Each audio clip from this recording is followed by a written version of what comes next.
اللہ کو کوئی وقت دینا نہیں ہے۔ لیکن یاد رکھ لینا، بعض لوگ مولویوں نے مفتیوں نے بتایا جب اذان ہو رہی ہو تو گلاس اگر آپ کے منہ پہ نیچے رکھو، یہ نیچے تو رکھو گلاس کو، لیکن ایسا نہیں ہے۔ جب اذان ہو رہی ہے اور آپ کھا رہے ہیں، کھاتے ہوئے روزہ آپ کا نہیں ہوا، پورا دن بھوکا رہیں گے، پیاسا رہیں گے، کھانے کی اجازت نہیں ہوگی، اس کی قضا ہوگی۔ یہ کس مولوی نے کہا کہ جب اذان ہو رہی ہے تو بس گلاس رکھ دو آپ کا روزہ ہو گیا؟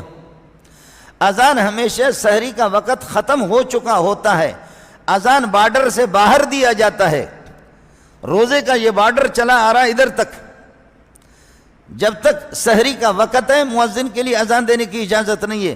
سحری کا وقت پورا ہو چکا ہوتا ہے، سحری کے وقت سے نکل کر کے اس طرف بارڈر سے باہر انڈیا کی طرف اذان ہوتی ہے۔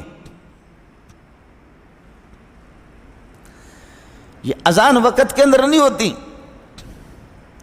اگر وقت اب تک پورا نہیں ہوا، مؤذن 50 اذان دے دے تم لوگ کھاؤ، مسئلہ اصل وقت کا ہے۔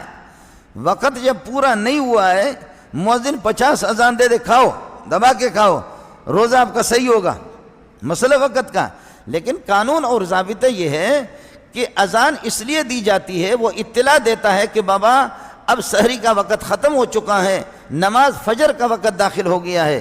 ظہر کے لیے اذان دی جاتی ہے کہ ظہر کا وقت، یہ ناجائز وقت ختم ہو چکا ہے، اور وقت مکروہ ہے جس کے اندر نماز پڑھنا ناجائز ہے وہ ختم ہو چکا ہے ظہر کا۔ اور عصر کے لیے اذان دی جاتی ہے، اطلاع ہوتی ہے کہ اب ظہر پڑھنے کی گنجائش نہیں، اب عصر کا وقت داخل ہو چکا ہے۔